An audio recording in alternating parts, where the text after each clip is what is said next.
A top-secret wartime mission to Bletchley Park, one that will lead to the closest intelligence partnership in history. The place to understand where that came from is here at Bletchley Park, and particularly if you go back to one incident at the start of the war. It's just after about 10 p.m. on February the 8th, 1941, and 4 Americans are coming up the drive just behind us. They walk up to the front door of the old mansion house. There are blackout curtains to stop any chinks of light emerging, which might allow German bombers to find the place. Earlier in the day, the head of Bletchley Park at the time, Alistair Denniston, had received a phone call to say the packages have arrived in a ship in Kent. Now, the packages were 4 people and a lot of very sensitive crates of equipment. And Denniston tells his assistant, "There are 4 Americans who are coming. I require you to be ready with some sherry." And that's what they want. And you're not to tell anybody, he tells his assistant Barbara. And it has been a pretty crazy journey for these Americans to get here to Bletchley Park, and nearly ended in disaster. And we'll come to that journey shortly. But it was an amazing mission. These 4 Americans are coming in February 1941. And of course, at that time, America is not even in the Second World War yet, is it? Britain is really kind of standing alone and vulnerable. I mean, France and most of the rest of Europe have been conquered by Nazi Germany. British troops have been evacuated from Dunkirk, right? The country is very isolated, worried about an actual invasion, being strangled at sea by German U-boats, right? So Britain is looking increasingly to Washington for help with opening supply lines and for a lot of military equipment and technical support that are going to be really critical to winning the war. This episode is brought to you by HP. In intelligence work, it's rarely the obvious problem that causes failure. It's the overlooked detail or the flaw nobody quite solved. The kind of vulnerability intelligence services look for. And running a business is the same, especially when you're building or growing a team. It's the risks you can't see or don't understand. HP designs technology so devices, collaboration tools, and security work together as a single system, helping teams keep everything running smoothly at home, in the office, and out in the field. The protection is built in. Hardware-level security working quietly in the background, helping reduce risk without creating more work. With a team of business advisors, HP helps businesses of all sizes find technology that fits their needs and budget. To see how HP helps businesses work securely and productively, visit hp.com/classified. The Rest is Classified listeners also benefit from 10% off HP Business Technology with code TRIC10. So if we go back to June 1940, Winston Churchill gives this very famous speech, "We shall fight them on the beaches." It's a message of defiance, of saying, if the Germans invade, we'll fight them on the beaches, we'll fight them on the landing grounds, we'll never surrender. But there is another message to that. It ends with a line that even if Britain is subjugated, the fight will go on until, in God's good time, the new world, with all its power and might, steps forth to the rescue and liberation of the old. And what he was doing there was very much saying, we are going to need America's help to win this war. And soon after that, you get this discussion of scientific intelligence and technical exchanges between the US and the UK. You've got that intelligence cooperation starting. You've got a scientific level of cooperation. And it's important to say here that Britain had the lead on lots of fields in technology, and particularly radar. So it's made some of these advances in radar, and it's going to start sharing some of these advances with the Americans. And the point is partly to say, we've got something to offer you. You know, the Americans are keen to learn what the Brits are developing and to get hold of that. But the question is, do you do it with code breaking and cryptanalysis? Probably the most sensitive of those technical fields at the time. But the issue for Britain is, do you trust the Americans? Do you trust the Americans? It's really an evergreen question. An evergreen question. Do you trust the Americans to open up with what is your biggest secret if you're Britain at the start of the war? And that secret, in many respects, is here at Bletchley. This is the secret. I mean, this place we're at now is the secret, because it is home to Britain's greatest breakthrough. One of the great achievements, not just of British intelligence, but of Britain, I think, in the 20th century, was taking place in Bletchley Park, but under the most extreme levels of secrecy. So just to give a bit of context to that, after the First World War, the British government had the Government Code and Cipher School, which sat under MI6, which was its code-breaking organisation. And Bletchley had been bought precisely in case of war, because they knew they needed a facility outside of London, more secret, which was a kind of fallback place. And so it had been bought by the chief of MI6, allegedly with his own private money in the 1930s. I don't think the current chief, I don't think she's probably got the private money, maybe she has, to buy an estate. But that's what they could do in those days. Well, we did the story about the CIA officer who had $42 million in gold bars in his house. So Yeah. maybe, Yeah, intelligence it pays these days, It right? pays these days, as you know, David. The crucial thing is code breaking had been changing, because in the First World War, it was based around code books, and the kinds of people who were code breakers were your classic crossword puzzlers, linguists. They weren't mathematicians. But in the early 1920s, in Germany, you get the arrival of a new machine which is called Enigma. It's actually made commercially, and it's sold to banks, because it's being offered to banks and businesses who want to communicate securely. But the crucial thing about it is it's an electromechanical machine. You can see them when you come around Bletchley Park here. Has what looks like a typewriter keyboard.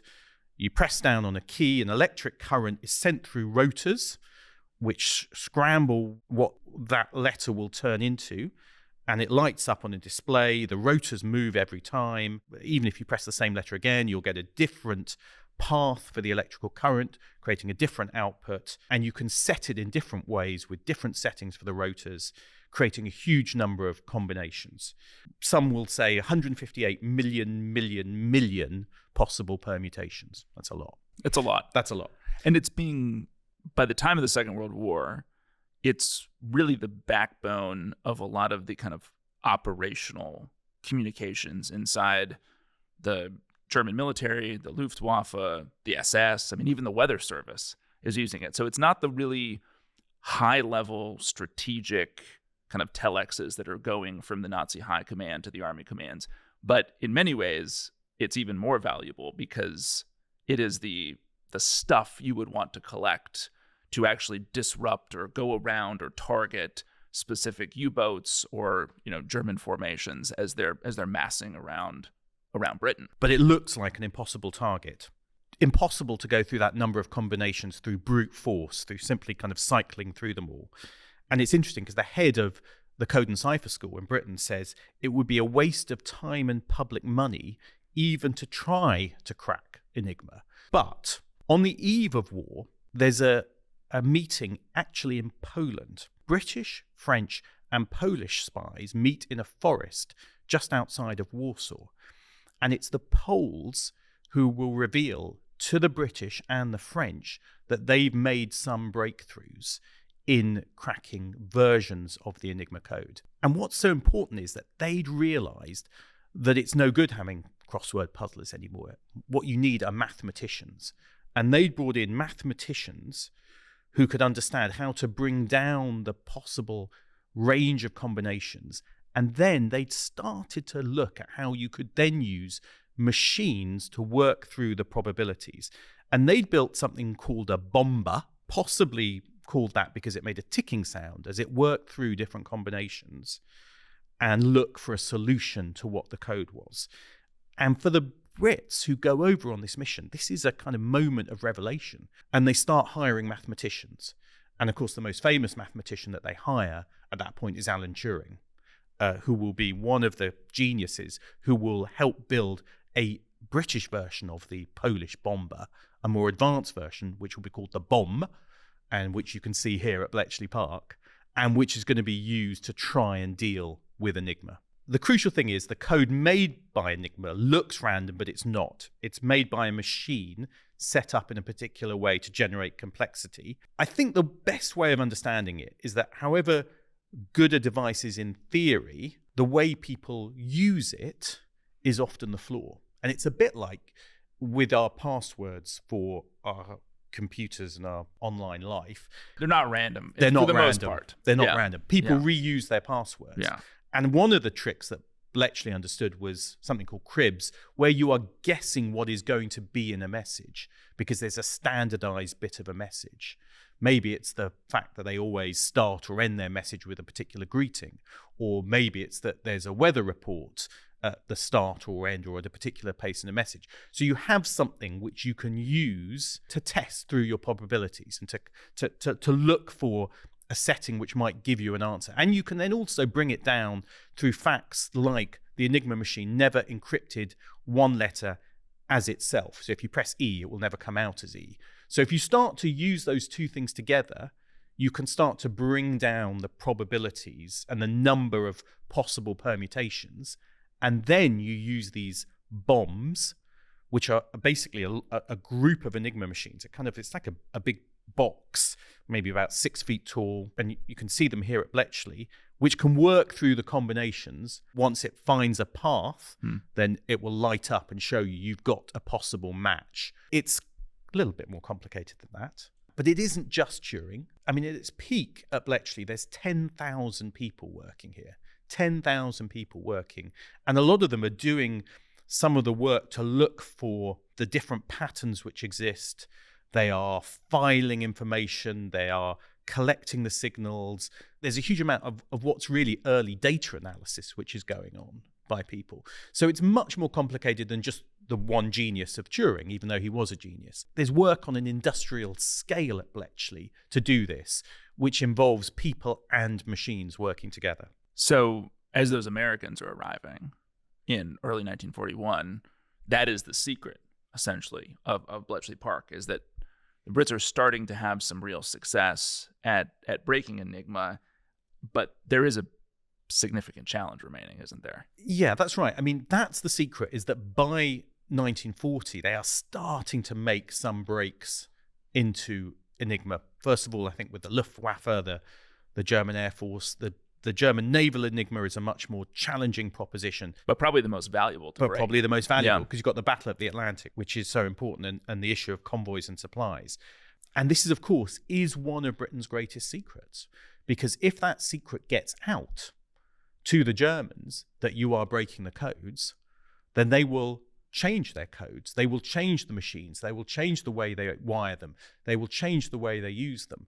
So it's at this point, it's a very fragile hold that they've got on elements of Enigma through 1940, which they are nervous about. And that is the secret of Bletchley Park. Yeah. And what do the Americans actually bring to the table? How good are they at code breaking?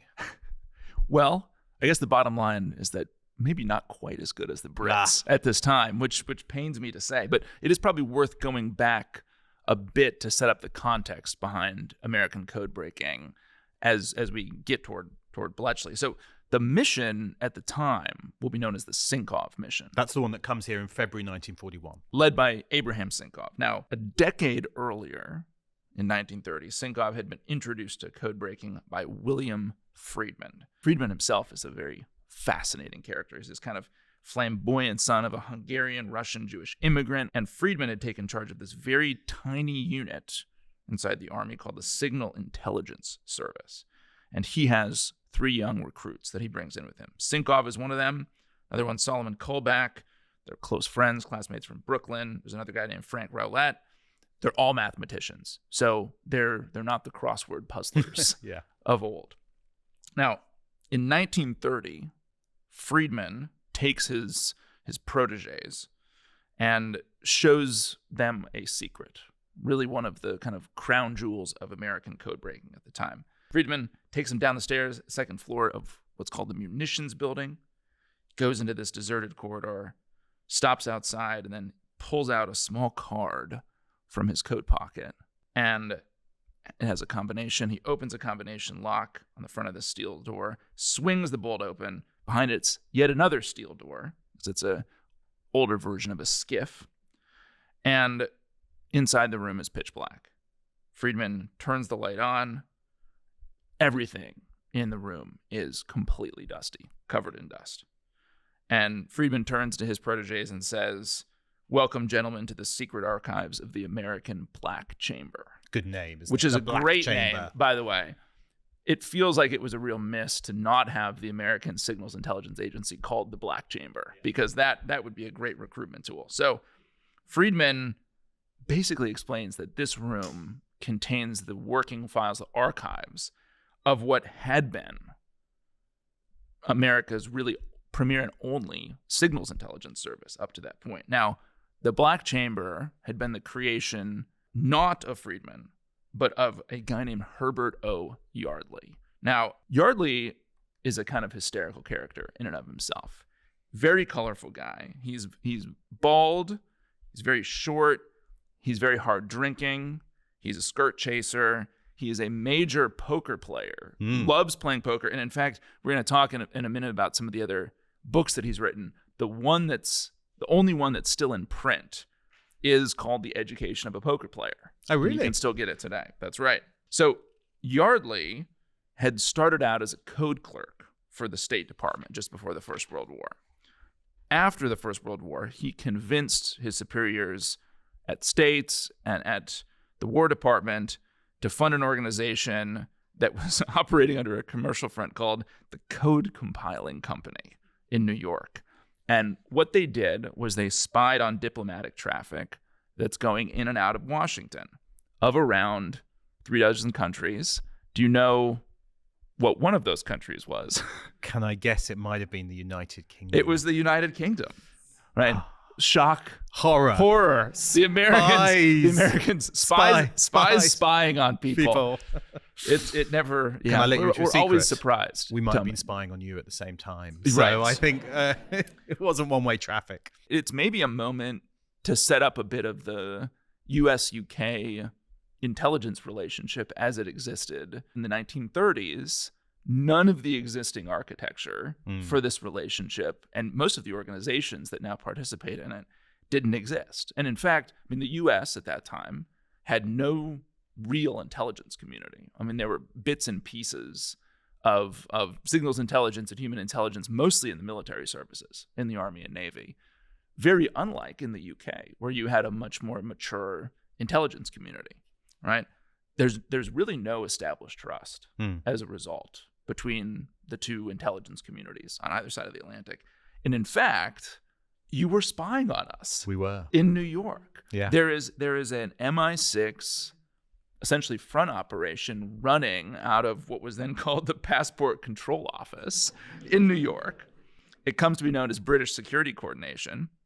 There is some collaboration with Hoover's FBI in this period against Nazi networks in the States. There's also a lot of spying going on against the U.S. and against the FBI. I mean, it's fascinating because it's really, I mean, it's an influence operation. Yeah, that's in right. many ways. That's what I was thinking. Is there's a bit where the Brits are spying on the Americans. There's a bit where they're basically trying to influence American politics, and they're to try and get them into the war. And so you're running an operation which is, if in modern terms, planting information, planting stories, feeding in stories to try and get the Americans into the war. So you're right. It's a very odd intelligence relationship at that time, and nothing like what we have today as you get to the start of the war. But on this, the American signals intelligence, the code breaking, what's also fascinating is they've got this legacy of the Black Chamber, but the Black Chamber itself is shut down, isn't it? Yeah. By the time we get to Bletchley, this thing is an art. It's a relic of the past. I mean, it's why that room is so dusty that they go into, and it's shut down essentially because the Secretary of War, Henry Stimson, says famously, "Gentlemen don't read each other's mail," and he kind of shuts the place down once he figures out what's going on, what Yardley's up to. I mean, that's a very prissy diplomat, isn't it? Who's going to go, well, I would never want to know what my adversaries are doing. And so he shuts down Yardley's operation, 1929. Meanwhile, the so-called gentlemen in the security coordination, British security coordination, the Brits are like, yeah, we'll keep spying. Well, so I found this fascinating. I mean, so Roosevelt gives a speech in 1941, where he shows a supposedly captured Nazi map showing their plans for South America and this kind of partition of South America and Central America into different puppet states. And he cites this in a speech. Do you know what it was? No. It was created by MI6 and fed to the Americans to make us concerned about Nazi plans for the Western Hemisphere, right? Shocking. So this shows you how immature the U.S. intelligence community is at this point in time, because at the same time, you were very cleverly seeding false Nazi maps into our decision making. We have a guy saying, gentlemen, don't read each other's mail. Right? Yeah, we do.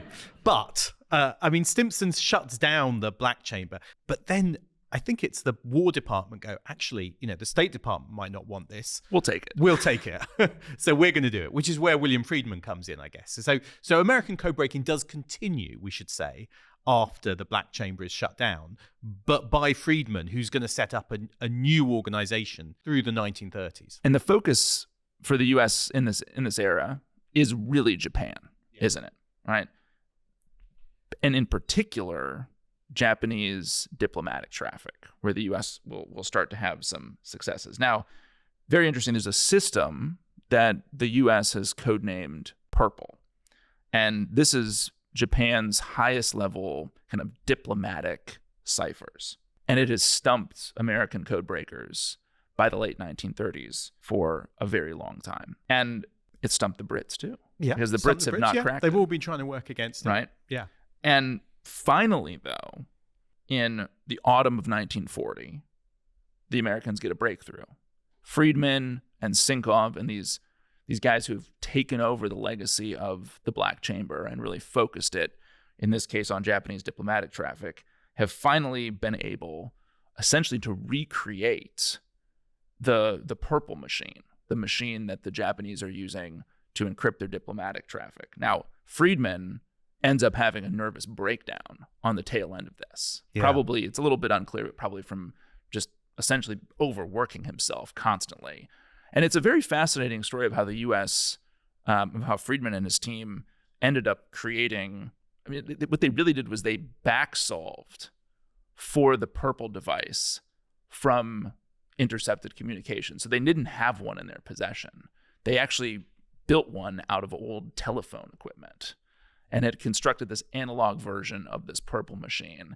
And that, I think, it's a very important piece of the Bletchley context, because by the time we get to late 1940, early 1941, the Americans actually have something to offer. Yeah, they've got something to bring to the table. And it is the fact that they've solved the Purple machine. They've got their own working version of it. It is interesting, as you said, that Friedman, who's a curious character, does have a breakdown, and it is thought to be related to the stress of trying to break Purple as the war is coming, and it started in Europe, and obviously not yet. The US hasn't yet been attacked by Japan. That's going to come later in 1941.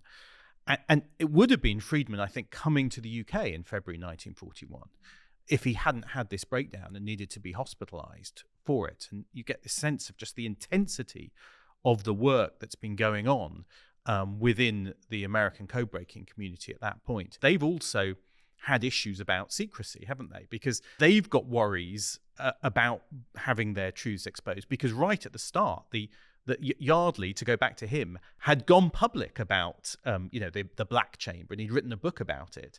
And so they had this kind of huge exposure of their codes and their information.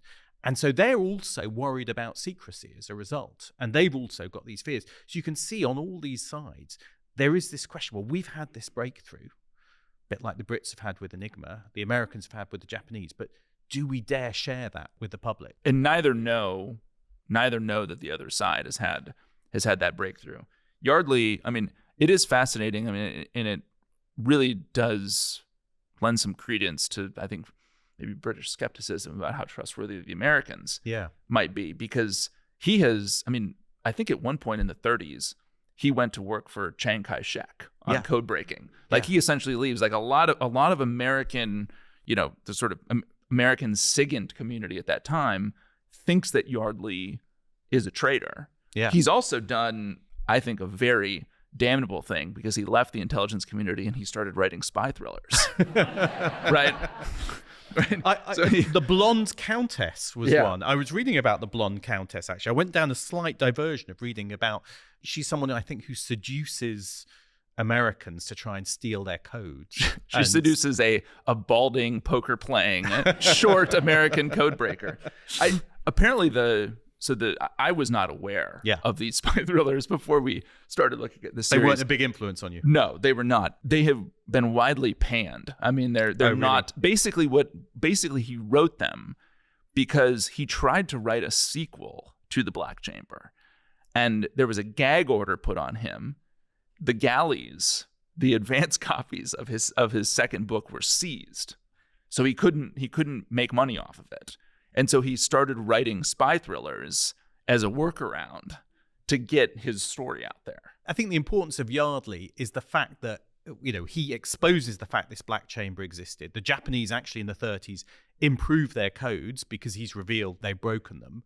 It's a bit like Snowden in its time, Yardley's impact. It's revealing the truth or the reality that codebreakers are stealing communications and breaking the communications. And it goes back to that idea of the sensitivity and the importance of secrecy. And also, I think it does make the Brits a little bit fearful because the Americans have just, Is there another Yardley? Is there another Yardley that might be coming over here? Are the Americans leaky? It goes back to that question about what can you trust them with about your code-breaking successes. The American team that comes over is interesting, isn't it? Because it's a reflection in many ways of the fragmentation inside America's signals intelligence community, because Sinkov and Leo Rosen are both in the Army, right? They're in the signals intelligence service of the Army. Friedman's outfit, right? But with them are two guys from the Navy, Robert Weeks and Prescott Currier. And in many ways, these two, even though they're working for the same government, these two branches of the armed forces have kind of been doing their own thing on code breaking. So there's not a unity of purpose on the American side either as they come over to Bletchley. No, they kind of compete on the American side. Quite a lot of, and this may be familiar to you, fractious competition within the American intelligence community. No, all 17 of our agencies work seamlessly together. Yeah. But I think in those days, the Navy and the Army codebreakers did not get on. They also have different views of the Brits. So the Navy are the US Navy, much less keen to cooperate with the Brits. They see actually there's competition between the US Navy and the Royal Navy, and they're worried that any cooperation will actually help the Brits break American codes, because it goes back to that idea that actually they've all been spying on each other, and so can you trust them? And actually, that's one of the other things Yardley had revealed, that the Americans have been spying on the Brits. So there is a US Navy person who says, I understand that the opposition of the Navy is based on a fear that information we give on our methods of cryptanalysis, code breaking, may aid the British in breaking down our codes and ciphers. Yeah. So that's some of the suspicion that exists at that time. Well, we obviously have the benefit of coming to this story with hindsight, right? I mean, at the time, it is deeply uncertain if the U.S. is even going to get into the war, right? Much less what kind of partnership might exist between the U.S. and the U.K. on the other side.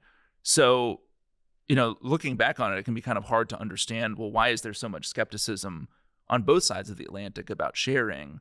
But in that political context, in a context where in the U.S. there's still, very powerful isolationist political tendencies, right? There's actually a residual kind of concern about British intelligence going back even to the First World War, where you actually were intercepting some of German and Mexican communications and leaking them to get the Americans us into involved the war. in the First World War, which telegram, many Americans were still frustrated about in the 1930s. So the cryptology, the cryptanalysis, is the most sensitive stuff that's going on either side of the Atlantic. So it's happening, and I think, it is very interesting, like, why does the Bletchley visit even come about? Yeah.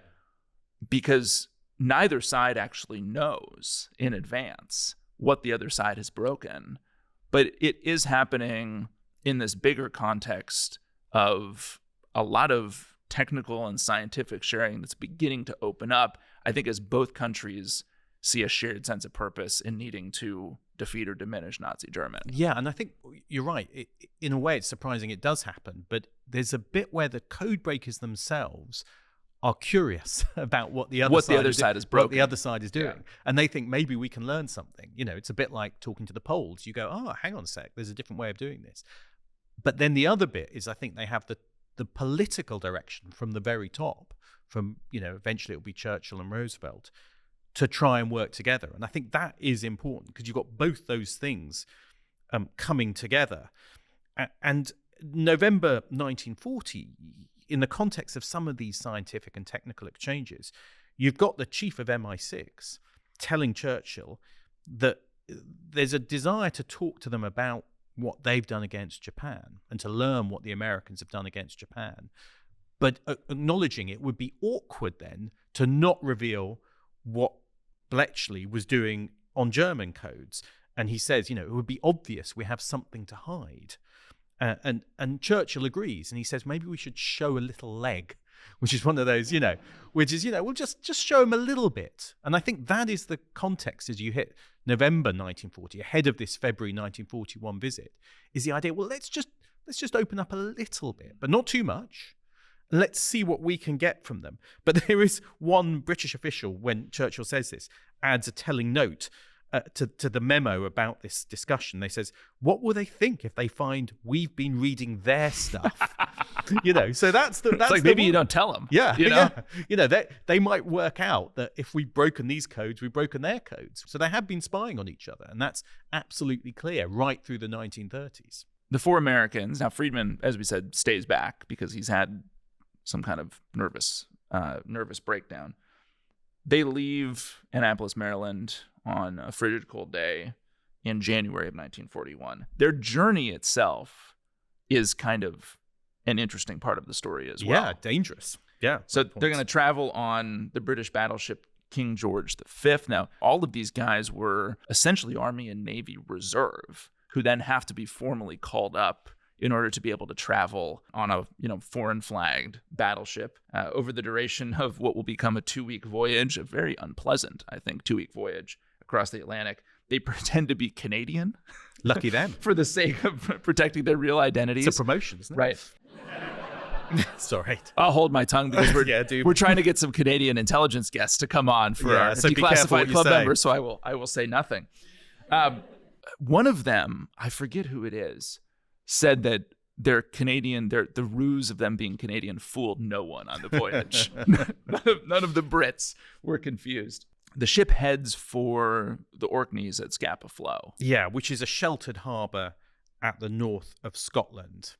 And from there, the plan is for 2 flying boats to come and take the 4 Americans and the equipment that they brought down towards the south of the country. But the problem is that they've got this equipment in big crates. And they've got nearly 2 tons of equipment, and it actually won't fit through the doors of the flying boats. They suddenly realize we can't do that. We're stuck. So instead, they go on the Neptune, a pretty battered old ship. I mean, barely afloat, I think, is the honest truth. And that comes up to pick them up, and it comes down then the eastern coast of Scotland and then England. Problem is, this is where it gets dangerous because it gets spotted by a German reconnaissance plane on the way. Next thing, 2 German dive bombers appear. And Prescott Currier, one of the Americans, says, I was trying to eat some soup, but my mouth was so dry I couldn't swallow it. I've never been so scared in my life. We heard a bomb landing on one side and one on the other side, and the ship would bounce out of the water and back down again.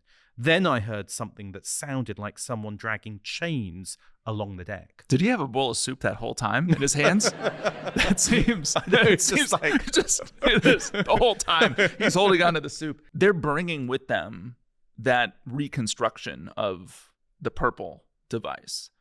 It's one of the most valuable pieces of technology that the U.S. government has in its possession at that point in time. So... And the problem is it destroyed? It's on the deck. It's on the deck. It's on the deck of the boat. And when Prescott Currier talks about the sound of someone dragging chains along the deck, that is actually German guns strafing the deck of the boat and firing along the boat where the purple machine is being stored. And there's something like half a dozen passes by these German dive bombers. And Courier thinks, God, I thought all that gear is stacked up on deck, unprotected, absolutely unprotected. And I was so scared I couldn't go up and do anything about it anyway.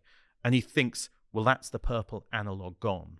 I mean, you know, it's a pretty close run thing, but fortunately the bullets don't penetrate into the crates themselves. This is thought to be one of the first times Americans come under fire in World War II because they're being shot at by Germans. Of course, America isn't yet in the war. It's not till later in the year after Pearl Harbor.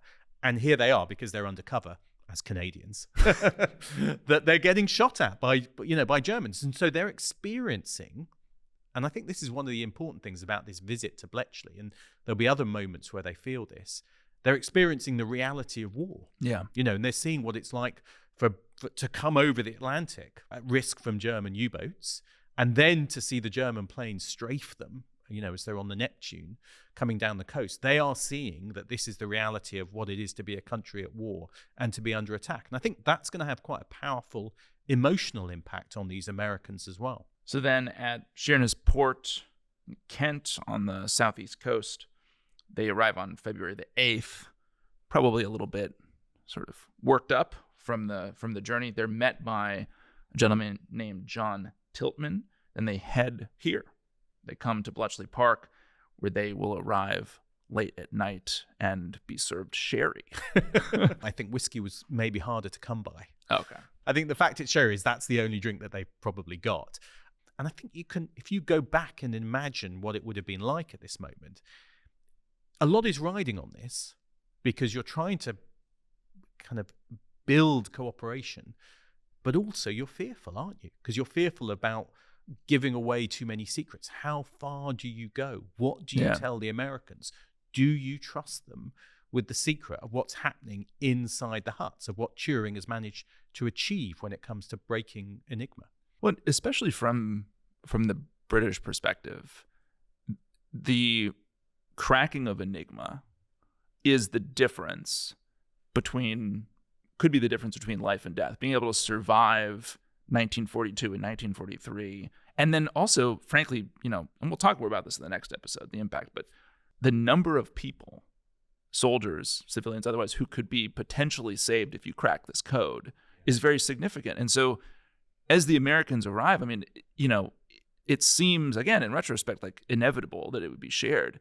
But if you share it with the Americans and then you have another Yardley situation and it gets leaked, it's probably the most important piece of technology that your country has, the most important capability. So when the Americans show up at Bletchley, the plan at that point is, as Churchill said, to show them a little leg, but not to share Enigma. Yes, and that's the crucial fact, is that night in February, when they come up the drive, when the sherry is waiting, the plan is not to tell them about Enigma and the breakthrough that's been made by Turing and by others here at Bletchley Park into breaking the code there. And so that is the key question, which is what will happen during this visit, and can you trust the Americans? The Americans don't know that the Brits have made this breakthrough, and the Americans are coming over with a purple machine, which is a reconstructed version of a Japanese cipher that the Brits don't know the Americans have broken. And so we have this very interesting exchange that's being set up and that happened right here at Bletchley Park. The four Americans, led by Abram Sinkov, the head of this Sinkov mission, arriving Bletchley Park late February the 8th, 1941. The house is blacked out with curtains. And I'll say, to set the kind of vibe of the house, the mansion, for those who have not seen pictures, to me it looks a little bit like the Clue Mansion. You played that board game? Well, you described it more like a kind of like looking like something from an Agatha Christie murder mystery or something like that. A large country house, I suppose. Late 19th century, I think it was built. So not too old. And in that front room is of the house is the office of Alistair Denniston, who's the head of Bletchley Park at the time, and he tells his 19-year-old assistant, Barbara Abernethy, I require you to come in with the sherry. Sherry is clearly very important in the story. And you're not to tell anybody who's coming or what they're doing. And this is the Americans. So late at night, they walk in through the main doors of the house, pitch black, come to that hallway, then turn left into Denniston's study. And they're met there by a group of Britain's top codebreakers. Denniston himself, John Tiltman, who we heard about previously, who'd been escorting them possibly as they arrived. He's a very interesting character. We might come back to him. He'd actually started in the First World War breaking codes and then had worked up on the border between then British Imperial India and Russia, breaking Russian codes in the 20s and 30s, and then ends up coming to Bletchley Park. And the British codebreakers stand in a semicircle and they are introduced to the Americans. And they get their sherry. Supposing it's in a really large cask, Barbara struggles slightly to pour it out, but she manages. And she says, I hadn't the faintest idea what they were doing here. I wasn't told, but it was very exciting, hushed voices, and I was told not to tell anybody about it. So it is just a brief meeting there, because this is just really the start of what is going to be quite a long mission, which is going to go on for kind of a month and a half, effectively. And the Americans are not staying at Bletchley Park. They are staying at Shenley Park, which is a mansion belonging actually to the president of the Anglo-Iranian Oil Company, which later becomes BP. Friend of the pod. Friend of the pod, yeah. Which is actually our very first shows were about the Anglo-Iranian Oil Company and its efforts inside Iran. But it's efforts, yeah. It's efforts. But that's where they're saying. So they're being put up in a pretty nice country house, and they're looked after pretty well because it's got butlers. And the one detail that I think Sinkov, the leader of the mission, remembers, though, is that one of the butlers looks down on him for failing to use a butter knife correctly. And this is one of many areas Anglo-American tension. But it is cagey. They are going to sit these Americans, because they're specialists on different aspects of code breaking, those 4 members of the American team. And they're going to work with British counterparts and learn about what the Brits are doing. One point, though, is that particularly at the start, we talked about this last time, they are not being told everything. There is a decision not to tell them about the break into Enigma, the work with the bombs that Alan Turing has developed, which are the machines to kind of cycle through possible breaks in Enigma. All of that is still being kept secret at the start. So they're being shown things, but not everything. It seems, when you read the accounts of that, the first few weeks of this visit, it's very unstructured in a lot of ways. Yeah. They're kind of being led around to look at stuff. Yeah. And it almost seems like neither side is quite sure how to play it. Yeah. How much is too much to share? But how also do you make this so that both sides can come out of it and say it's a success? Yeah. And nobody for the first few weeks has an answer to that question. Yeah, I think it's cagey. There's some socializing. Oh, right? yeah. It is interesting how this is a very new experience for most Americans to be here. And a lot of the Brits have never met an American before, right? So both sides are kind of getting used to each other. The Americans are apparently taught rounders. Yeah. What is this, baseball, Gordon? It's rounders is slightly different. And actually, I think that does at one point leads to some tension. It leads to some tension. One of the tensions is they're having a game at one point. You score differently in rounders compared to baseball. And so each are scoring it their way. And then they have a dispute about who's actually won the match, because they each think they've scored more points than the other because of the different ways of scoring. But I guess that's how you build relationships. They visit nightclubs. Yeah. So they go to London. They meet the chief of MI6. They go to the US Embassy, where they annoy the people at the embassy because they can't say what they're doing there. Yeah. So they can't even reveal to the diplomats there. Well, that's also a classic tension in even today, right? If you go to an embassy or a station overseas, and there might be some pieces of what you or your team are doing that only the chief of station knows, or maybe they just know a little bit. It really grates on the local crew if you have people who come in, particularly technical people from Washington or wherever, and show up and basically say, I can't tell you anything about what we're doing here. Yeah. And we're having conversations with your counterparts. Yeah. They don't like that. And then you're right, they visit a nightclub. I mean, this is all very similar to your time here in London at the moment, isn't it? Café de Paris. Gin lunches, rounders, nightclubs. Yeah. We got the rounders game afterwards. They go to the Café de Paris in central London. Your French has improved over the course of the podcast, Gordon. To see a band which is led by Ken Snakehips Johnson, who was one of the leading West Indian musicians in Britain of the 1930s and 40s. And he was one of the only kind of successful big kind of black names in British music at the time. He came from British Guyana originally, and they play this West Indian dance music, which is very popular. So the codebreakers go there. The actor David Niven, very famous actor in British terms, is there the night they go there, and he's holding a tricycle race on the dance floor. Again, just like you last night, we were having a tricycle race on a nightclub dance floor, weren't we? I think. Was that a wartime thing, or what was? Yeah.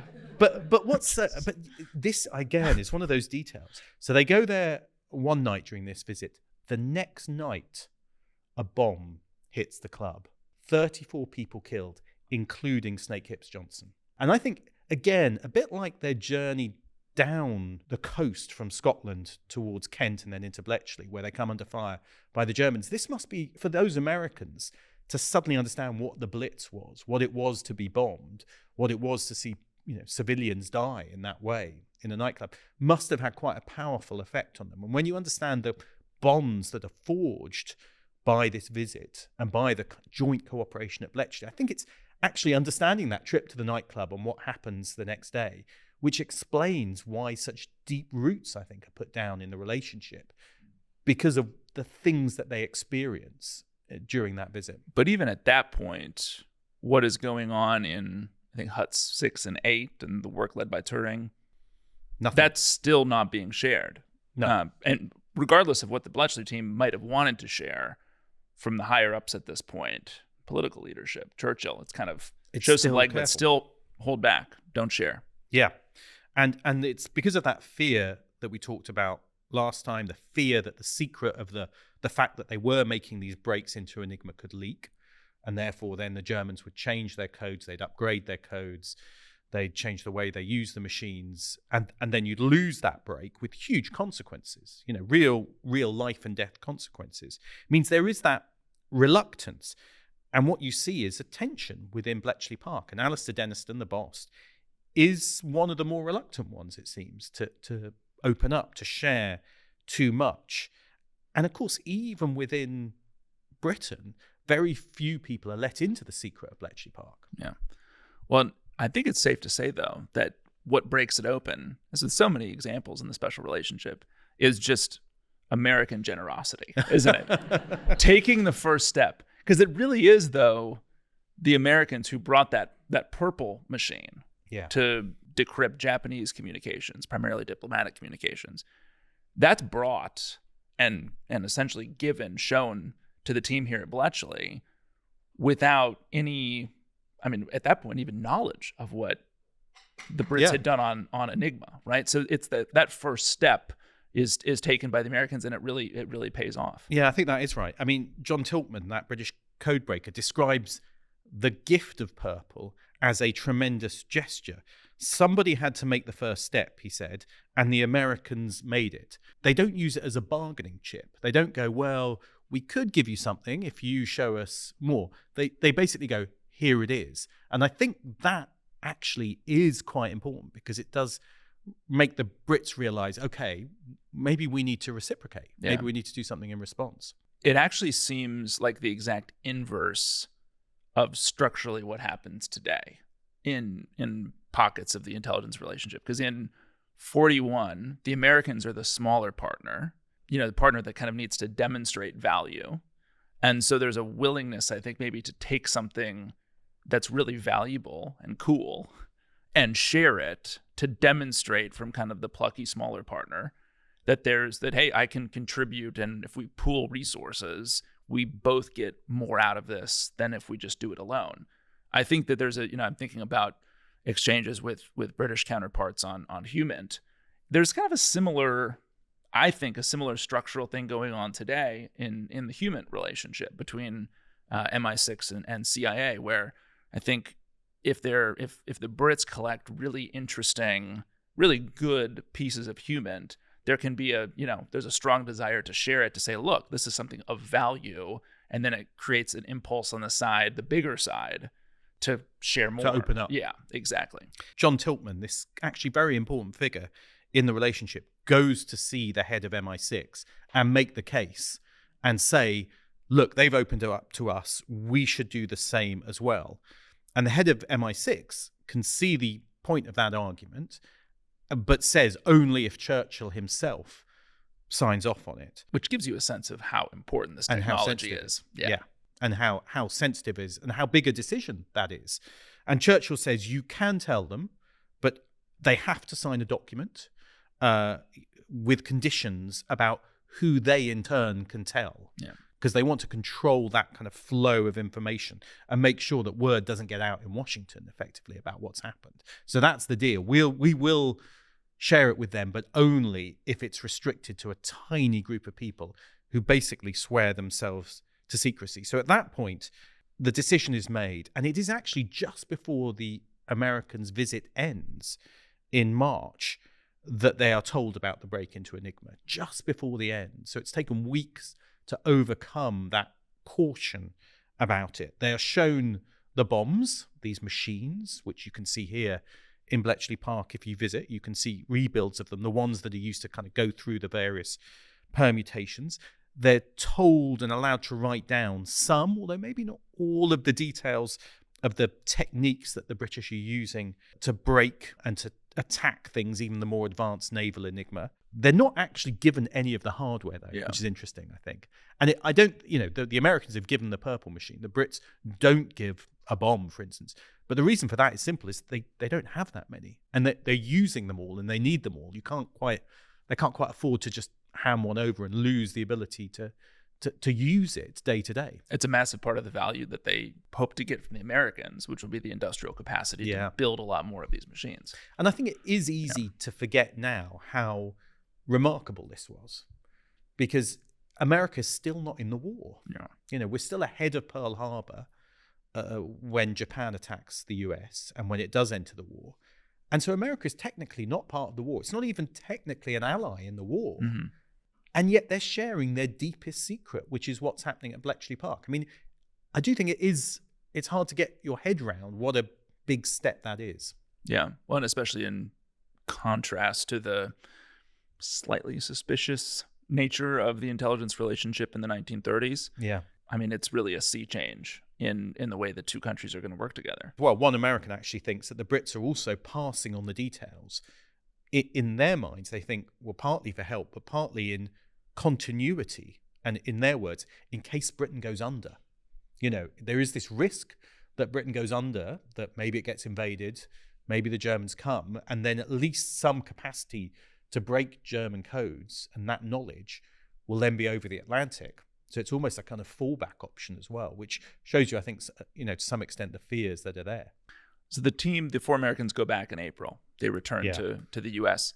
And, if you put yourself in the mindset of an American, a senior official inside the Army Signal Intelligence Service or inside Naval Intelligence, in some respects, the trip could look a bit like a failure, because you've provided this really important piece of tech, the purple machine. You've gotten nothing in return. And what we'd call the bigot list, sort of the list of people who are read into we should say a bigot list isn't people who are bigoted. It's not people who are bigoted. Sorry. It's the slang for I forget what it actually stands for, but it's the slang for people who are read into a particular compartmented program. But it's a very small bigot list, so there'd be plenty of people in both of those services who would look at the Bletchley Park time and say, "What did you get out of that? This was a waste of time." Yeah, which often happens after liaison trips, by the way. Does it? Yeah. You come back and say, it was kind of a boondoggle. Now, I guess no one in 1941 would have thought it was great to come and sit in, wartime Britain. Yeah. But still, you come back from a trip like this, you've given something valuable, and you what do you have to show? And you can't tell people you've come back with something. So I think the gossip in Washington is like, that was a failure, that mission. But it is the start of the relationship. Yeah. Pearl Harbor dramatically changes things, Yeah. obviously. It feels like without Pearl Harbor, obviously the Bletchley visit is a footnote in history, probably. Yeah. I think it brings the US into the war, also forces them to confront the need to overcome the rivalry between the Navy and the Army and to get better at code breaking, because they didn't have the advance warning for Pearl Harbor. And that's one of the problems is they realize the importance of trying to have that break into your opponent's codes. And out of it, you get a division of labor. And I think that's, again, one of the legacies of Bletchley, is that there's a clear division of labor in which the US is going to lead on breaking Japanese codes, and the UK is going to lead on breaking German codes. And they've each got a slight lead and expertise in that one, but they're also going to accept, with some people not being entirely happy about it, the idea that they'll leave the other half to someone else. Mm-hmm. There's some people who don't like that, and I think, and who feel they want to be doing everything. But actually, that division of labor is crucial. Yeah, the bureaucratic fragmentation on the U.S. side is also interesting, because you have, I think, the Army, which is much more keen to work with the Brits, the Signals Intelligence Service. The Navy, a little bit more reluctant. I think in part because the Navy wants to take the lead on breaking Enigma, right? And may not want to share credit with the Brits. And there's also, as we discussed last time, a lingering concern, I think, that after the war, or even during it, these kind of advances could be used for the Brits to spy on us. Yeah. Right. So that's all still there. It also, this kind of bureaucratic fragmentation, division, I mean, it reminds me even of some of the features in the relationship today, where the Brits, particularly SIS, MI6, will play off American services against each other. No. The FBI and Really? the CIA. Yes. Wow. There are, shocked. I mean, there would be senior American officials at the CIA and FBI who would say they feel closer and a deeper sense of trust with the Brits than they do with each other. Wow. Right. And so and the Brits, smart Brits, know this and use it to their advantage. Right. I mean, there's this bit here, which is, I think, from an official NSA history, the NSA being the American code-breaking agency. It says, British officials regarded negotiations with the Americans as a little like dealing with the former colonies after the American Revolution. Disorganized and frustrating at times, but they could still play one off against each other to achieve objectives. Still happening today. Learning how to play the US bureaucracy is, I think, part of the game. But yeah, there are these fears still over security. We talked about the importance of it. Tiltman manages, as this figure in the middle, to smooth over some of the differences. I mean, Churchill famously calls the staff at Bletchley the geese that laid the golden eggs but never cackled. And he will strike the names off of British officials who he thinks should not have access to the secret that is Bletchley Park, in order to restrict it and make sure it doesn't leak out. And no actions will be taken without a plausible cover story of why they could be taken, so that it doesn't get traced back to it being based on intelligence from Bletchley Park. So there's great care being taken to do this. And the US effectively has to agree to those rules and those security strictures in order to be part of this arrangement. I thought the way that the Americans wind up being integrated into the Bletchley operation is very interesting. I mean, we should say we're talking about the story in the context of US-UK intelligence sharing. We shouldn't create the impression that somehow there were thousands of Americans here. Right? Yeah. This was, I mean, I think at its height, 10,000 or so people, maybe only a few hundred Americans. Yeah. But the choice to integrate the Americans across the teams rather than sort of setting up some kind of American hut, also shows, I think, the depth of the partnership. In the same way today, there have been times in the relationship between, CIA and MI6 where we've integrated officers into each other's counterterrorism centers, right? Rather than having your own cell. So it's a measure, I think, of trust in a partnership. To have people integrated Right. in there. There's some of the cultural differences which become clear. And we talked about that earlier with the rounders versus baseball issue. But, there's interesting ones, like the Americans tend to wear military uniform when they're at their headquarters, whereas Bletchley is emphatically not really a military organization where you're wearing uniform. And that was not the case at Bletchley. To make the point, one American liked telling people the story of 2 wounded personnel assigned to Bletchley to help out, who, while they were convalescing, looked at the way people dressed and acted around Bletchley Park and believed they'd actually been sent to a mental institution. Because they go like, this is not the way these people act, this is not normal. This is not within the military chain of command you'd have in an American, organization. So there's definitely there's an interesting kind of culture clash. Well, and I guess everybody seems exotic to everybody else, right? Yeah. I mean, there's this great quote from Jean Howard, who was one of the women here at Bletchley, where she says, they, the Americans, were different animals, and the English they spoke had different meanings. They were fat, we were emaciated. They were smart. She points out 11 different sorts of uniform. We were almost in rags. They were rich. We were poor. We were overworked and exhausted and having to teach people who barely knew where Europe was. That was the last straw. But then I do like, there's some great quotes. The quotes are really good. This is from a British official during the war, which is in the authorized history of GCHQ by John Ferris. The Brit tells Denniston, the head of Bletchley, he said, "You must have noticed yourself how very many childish qualities the American male has. His taste in women, motor cars and drink, his demonstrative patriotism, his bullying assertion of his rights, his complete pig selfishness in public matters, and his incredible friendliness and generosity when he likes you. Hell, anyone would think I don't like them, but perhaps it's as well that I'm fond of children." I mean, that's quite a quote. That is quite a quote. That's a very British quote too, isn't it? Yeah. Sort of a slightly politely superior. slamming. Yeah, exactly. It ends up being a very interesting bunch, doesn't it? Because you have these mathematicians, you wind up with a lot of former bankers who are here crunching numbers. One of the guys who came over is Art Levinson, who was very fond of baseball statistics. Not something I know resonate with you, Gordon.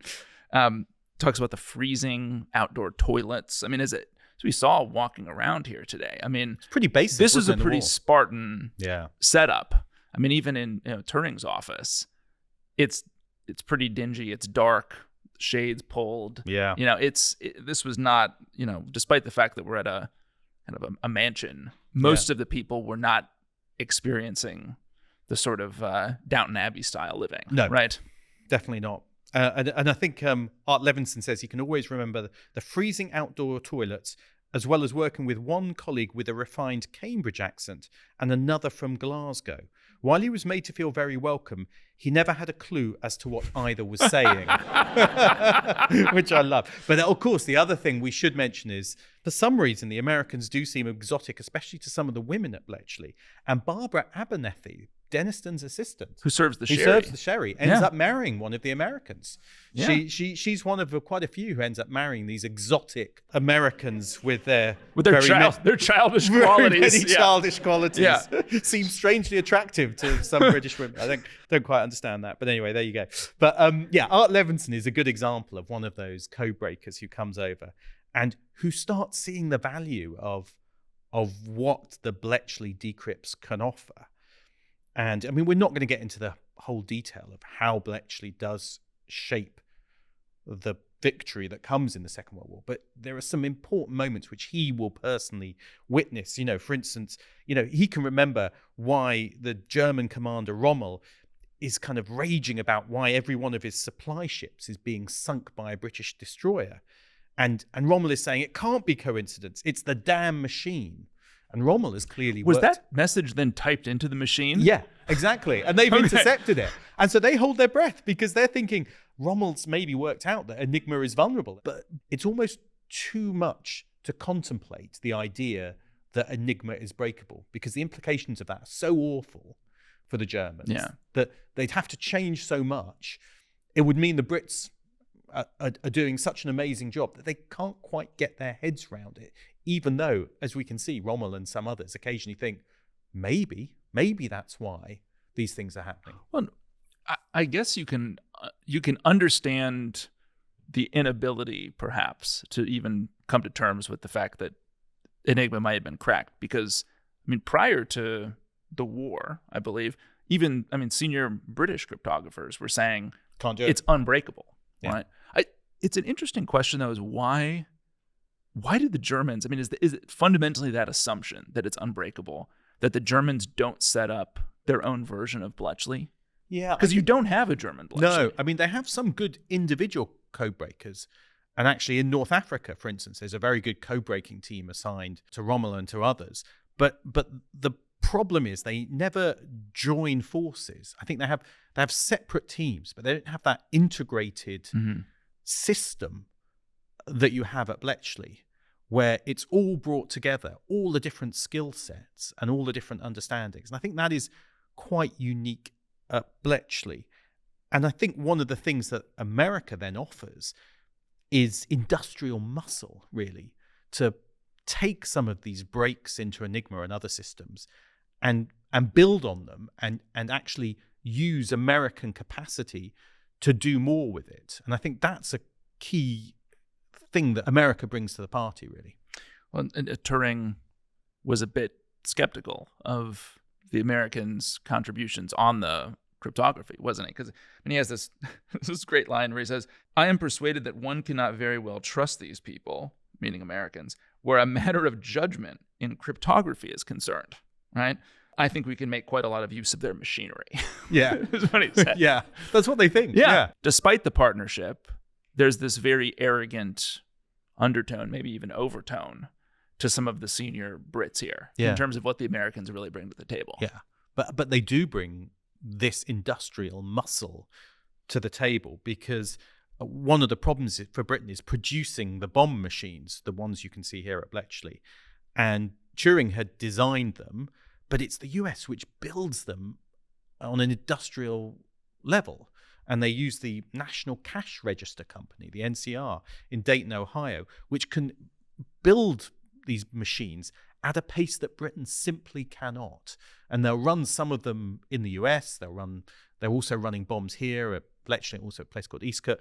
And the messages are being passed back and forth over the Atlantic for the American machines to break as well. So you start to see that, as well as the individual code breakers that the Americans can send over, they are actually providing something quite important in that relationship.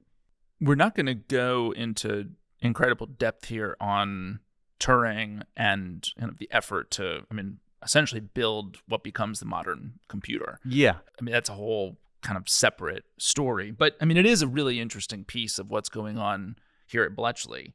And, I mean, we talked about how, Enigma is really being used by the kind of operational level of the German military and Navy.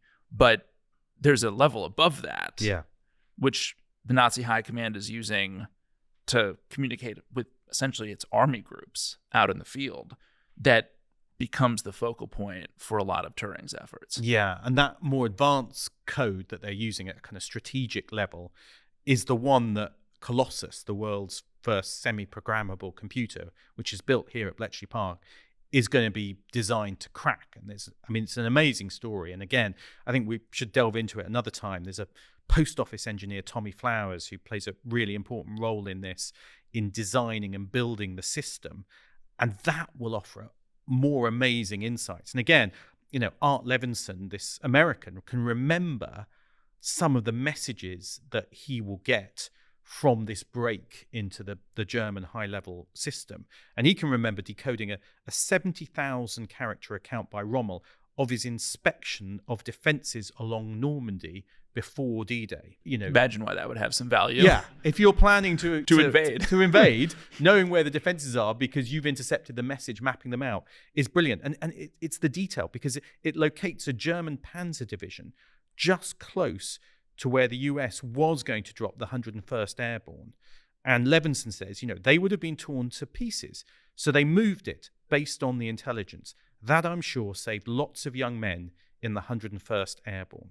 So you can see that's just one example where, one break of a message leads to one decision which will save lives, but also that wider break which allows them to understand, because they also break some Japanese messages about the defenses in D-Day, which allow them to understand what they're facing when they go into D-Day, and also having broken some of the German intelligence Abwehr codes, they're able to play deception operations against the Nazis about where the landing might take place and know whether those deception operations are working or not because they're reading German intelligence messages and they're able to understand it. So you can see with something like D-Day specifically, as well as other things like the Battle of the Atlantic, just how much difference Bletchley Park is going to make.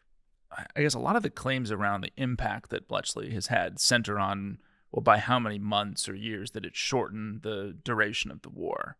I mean, I think some of them say, well, it's 18 months, maybe 2 years. I mean, what's your sense after looking at it of kind of the impact on the conflict? Or is that even a useful measure? I don't think it's a useful measure. I think this idea you can say, well, it would have been 2 years longer or 18 months longer without Bletchley. I mean, I don't think it kind of works like that. Yeah. It's so integrated with the operational activity, whether it's in North Africa, whether it's in, around D-Day, whether it's around Battle at the Atlantic, and also all the things that are happening in the Pacific. That I don't think you can kind of separate it out and say if it wasn't there, this would be the implications. All you can really say is it plays a really significant role in helping win the war. And as Levinson said, I mean, some of those individual, almost tactical operational decisions of saying, well, let's not position the 101st Airborne here, let's position them here. Or if you think about eventually when naval enigma is broken and you have a sense of where U-boats actually are and you can reroute shipping lines, it's probably tens, if not hundreds of thousands of lives saved purely by the efforts here at Bletchley. And I mean, who knows, counterfactuals, but who knows how those really dark years of 1941 and 42 go in terms of just being able to resupply Britain if you don't have it. It very obviously had a massive impact in saving lives and in, opening up really important supply chains. But what happens to Bletchley Park, Gordon? There's no inked agreement at this point to suggest this kind of cooperation on signals intelligence and cryptography is going to continue. And yet it does. It does. Yeah. There was no guarantee it would continue. During the war, they had started to write up agreements to regulate the relationship. And there's something called the British-USA Agreement, BRUSA, which is... Original. Good name. BRUSA is a good name. Made 1943. And essentially that's about regulating how Ultra, which is the material created from decrypting Enigma, how it's passed around, how it's produced, and essentially making sure that it's not, compromised by anything. Yeah. But yes, I mean, the question is, at the end of the war, what's going to happen to codebreakers and to this world? Because if you look after previous conflicts, there's this pattern where the budgets get cut, the codebreakers get disbanded because it's seen as a kind of wartime necessity, and everyone goes their separate ways, and people go back to civilian life and to other normal activities. There are some who want to cut it off on the American side because they think, well, we want to do this ourselves. We don't really want to work with the Brits. But I think what's so important is the fact that they have worked so closely has shown the value of cooperation during the war. I think that's the thing, is that both on the individual level of those integrees, the people who've been integrated into Bletchley, they can see the value that it's brought. But also at the very top level, politically, the leadership, the military leadership, the political leadership, they can see the value of joint code breaking.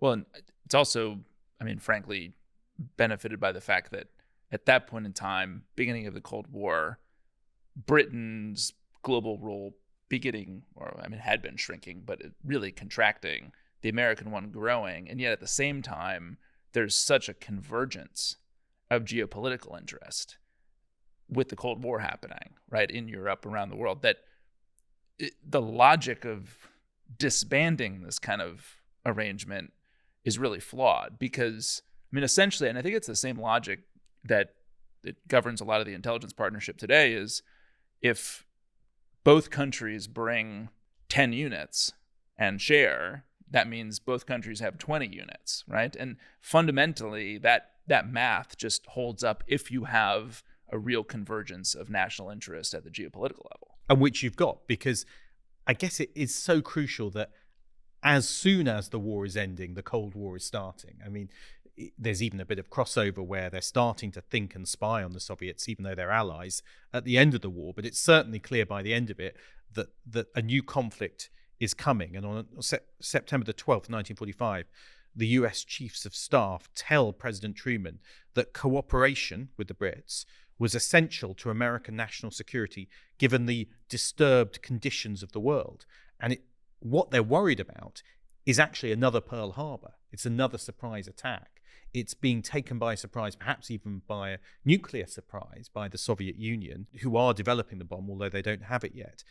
And the Brits, again, have something because they've been working against the Russians longer than the Americans. Yeah. Because the Brits were working against the Russians in the 20s and 30s and a bit in World War II, whereas the Americans had never really focused on the Russians. And so for that reason as well, the Americans are thinking, well, maybe, these guys have got something that is potentially quite useful to us in this new world. Therefore, there's a value in maintaining a relationship. Yeah. And you can even see the kind of impulse reflected in the way that the OSS and then what will become the very young CIA, the tradecraft, it really comes from MI6. Yeah. Right? A lot of those OSS officers served in the war are kind of tutored in many ways by their British counterparts here in London. And obviously there's a deep intelligence sharing relationship that begins right away with the sort of, nascent CIA. So the alliance, though, gets deeper in 46. Yeah, that's when you get the Yakuza, as it's known, which is the UK-USA, which is a formal agreement, not a national treaty. It's interesting because it's deniable. So it's a secret agreement between the two sides. It's non-binding, so both sides can kind of pull out of it when they want. It's actually kept secret until 2010. I mean, everyone knows it exists, but the actual document itself is kept secret until then. And it solidifies this relationship which had come through Bletchley Park, through that visit in 1941, into a marriage, effectively, between the two sides. I mean, that's what it really feels like in terms of the commitments that they promise each other. And I mean, one of the stipulations is to promise honesty and openness with each other, which obviously we do all the time, right? Yeah. This is really important. They agree to divide up the world in terms of the coverage. And in particular, when you're talking about signals intelligence, that's hugely valuable because, I mean, in the human intelligence world, it matters too, because where certain countries have consulates and embassies and others may not, it does matter. Geography matters. But with signals intelligence in particular, having a listing post, having geographic coverage is really, really important. So that's a significant piece of it as well. They promise fidelity. So there would be no deals or sharing with any other third parties unless both parties agreed that would happen. And secrecy. So, again, we have that, the fear, particularly from the British side, that there would be a repeat of the Black Chamber experience of having this whole thing leaked in the aftermath. These agreements really sew that up so that doesn't happen. Yeah, that's right.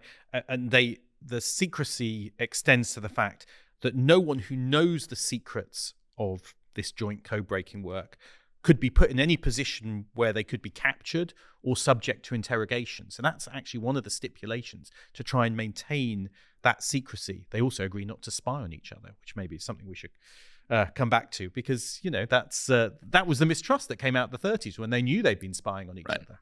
But they're going to agree not to spy on each other, and they prepare for the long term and even for the worst. I mean, that's when you start to see the institutions, which are the modern institutions, forming, because Bletchley is going to close down. It's going to move to the outskirts of London briefly, but then they'll move code breaking to Cheltenham.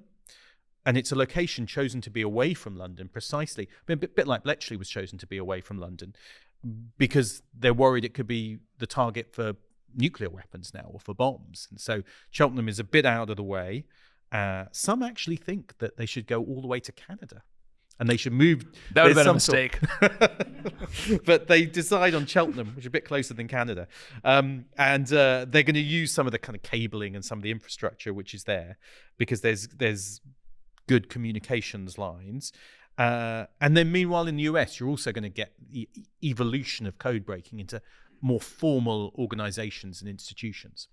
Which I think really the impetus of Pearl Harbor, in the sense that the failure of the services to cooperate and collaborate partially led to that disaster, leads to a lot more centralization of the U.S. code breaking and signals intelligence apparatus, until finally in 1952 you get the creation of the modern NSA underneath the military. Yeah, and that's still one of the differences, isn't it? Is that whereas GCHQ is a civilian under the Foreign Office, NSA is a military organization, which again mirrors some of those kind of Second World War differences.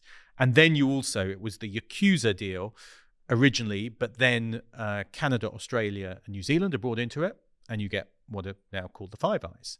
There's a little bit of tension about whether the Americans can talk to the Canadians direct, or whether they have to go through Britain. But eventually it's worked out that this is going to be the best way of organizing themselves. Still little tensions though. Britain actually offers some of its Colossus, these early computers, to the Americans. The Americans turn it down, and the Brits realize one of the reasons they're turning it down is because they want to build them themselves. They don't want to be dependent. Yeah. And you can understand that. There's this constant sense of the power shifting slightly to the American side, and America constantly thinking, well, it's useful to have this relationship with the Brits, but ultimately we want to be able to do it ourselves and build our own machines. And the balance between realizing that there's a benefit in working together, but also not being too dependent, is something which is there. But on the whole, the realization will be 2 heads are better than one, or 5 heads are better than one. Well, I also think the closer two sides get, and the more information sharing there is between the two of them, because you're seeing the same stuff, you start to see the world in the same way too. So the relationship can be, cemented on the basis of a shared sense of mutual threat, and that could be, in theory, that could be a very transactional thing. When that threat's gone, you part ways. I guess geopolitically with the Cold War happening, that doesn't happen. And then you end up with this, I think really an information system inside this Five Eyes that in and of itself creates the conditions for more trust, because you have a shared language about what's going on in the world, because you're looking at all the same information. You're looking at the same intercepts. You're looking at most of the same human intelligence. And I think that is really a lot of the glue that holds this thing together. Yeah. It also goes back to the idea that GCHQ is smaller than the NSA. So Britain is now, goes from being the larger partner to the smaller partner, but there is still value in having a different perspective as well on something like code breaking. And, right from the start, where we talked about the Poles bringing a different way of looking at the problem of Enigma, you get the same thing, I think, with code breaking, where another partner allows you to see a problem in a different way. They also might have different geography, which gives you access to collecting signals, whether it's from undersea cables or radio, which you wouldn't get another way. And so the benefits there become pretty clear, and they're all based, I think, on that, that way of working at Bletchley, in which you divide up the world for targets, you work together. And it's so interesting because the staff are still seconded back and forth. And John Tiltman, who was one of the people we talked about there, who'd been there in Bletchley, he, after the war, continues at GCHQ. He then retires from GCHQ in the 60s, and then he moves to the United States and works as a contractor for NSA. And he works at NSA until 1980. And I just find it extraordinary, because this is a guy who I think is born in the 1890s. And he is breaking codes in World War I. He's breaking codes on the kind of border between, India and Russia in the 1920s and the Soviet Union. And he's there in World War II at Bletchley. And then he's there in the computer age in the NSA, through the 70s, as a Brit who suddenly seconded to the NSA.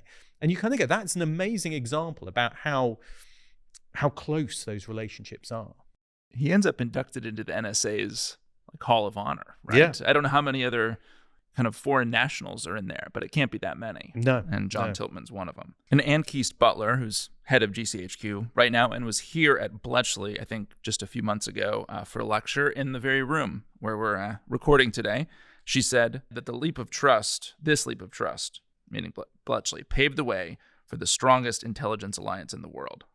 Here at Bletchley Park, American and British codebreakers work side by side, and that continues to this very day.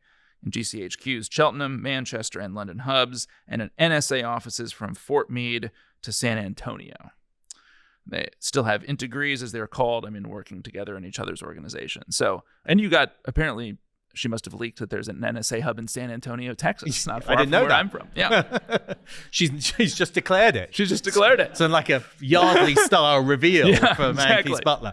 But also it's funny, I was talking to someone who used to work at GCHQ for many years, and they just gave me a small example of how that integration of people still matters. And they said, if you're at the car park for GCHQ in Cheltenham, as some of you may not have been, you swipe in past barriers to get into the car park. And some of them have a swipe machine on the left as well as the right. And that's to ensure that US personnel driving left-hand cars can get into work without having to get out of their car and walk. So they're even shipping their cars over. It's an example of the fact that they're built for joint working, which came out of the integration, which was here. And it has survived to the point where I think after 9/11, there were worries of what would happen if the NSA was taken out by a terrorist attack or by a nuclear weapon or something like that. And the idea was that GCHQ in the UK would take over the US signals intelligence. It would become the headquarters and the base for it. Which is crazy. Which is crazy when you think about it. There is no other... is there another intelligence partnership in the world where one side would say, if my signals intelligence capability is destroyed, I will actually create a backup plan so that it could be transferred to a foreign country? Yeah. It's insane. It is insane. Although I like the British parallel, which was that their worry in the US, they were worried about like a major terrorist attack or something like that. In the UK, they were worried about floods near Cheltenham in 2007. And they were so worried about flooding near Cheltenham that might take GCHQ offline that in that case then the Americans, the NSA put it over to the NSA. So there it's terrorism, with us it's floods. That's the difference. It's always more dramatic on the American side. You've always got to have the drama, haven't you? You can't let go of that. It's our childish ways, I also think, the signals intelligence piece in particular, because the systems and the installations are so capital intensive, it creates a logic behind that integration that I don't think you see in the same way on the human intelligence side, where it's still a bit more transactional. Yeah. Right? Because it's easier to turn off the dials of one particular stream of human intelligence reporting or just to not share it. Whereas if you're sharing literally the systems and the infrastructure on the signals intelligence side and collecting things, it's a bit harder to sequester one piece of it or one stream of it as British or American. Yeah. You can't imagine the CIA handing over control of its operations to MI6, can you? No. That's a little bit harder. Yeah, that's a little bit harder to imagine. Yeah. And that human stuff still is the signals, how the signals intelligence kind of platforms are developed is obviously extremely sensitive, but both sides still kind of jealously guard, in some cases, the identity of their human sources, I think more so than the installations and systems and platforms that are used for signals intelligence. Yeah, and I think it is that point about trust and integration, which are the defining characteristics of that signals intelligence relationship. And it really did just come out of those 4 people turning up at Bletchley in February 1941. It's not often you can date so clearly the beginning of a relationship, which, where are we now? 85 years on, is still going. Still going. It's had its hiccups recently. But it's still going. Yeah. And I think it's a testament to just how much trust has been built up and how much that trust has been turned into really deep institutional connections at all levels, really. This isn't 4 people going somewhere to meet with a few people and then come back, and that could kind of be an ad hoc thing. Now it's thousands of relationships every day and an integration of services that I think makes it, even if we're in a period of, what was the line from referring to the early Cold War as a disturbed period of politics? Yeah, we're sort of, feels like that's what we have today. Even if those disturbances sometimes ruffle the politics at a high level between London and Washington. This infrastructure is really hard to unwind. Even if someone wanted to, purposely, it would be very hard to do that. Very hard and very costly. So yes, so it's lasted 85 years. Will it last another 85? We could come back here and find out. Our successors, maybe. Maybe. I'm not sure we'll be around in 85 years to find out. But that feels like a good place to leave the story of Bletchley Park. We hope you've enjoyed it. A big thank you to those who've joined us in person. A big thank you also to Bletchley Park, to the staff and team. It is a wonderful place to visit. A great place to spend a day and to really understand what goes into code breaking, the genius of it, but also the hard work and all those people who dedicated, so much effort in absolute secrecy for those wartime years, which made a huge difference and laid the foundations for where we are today.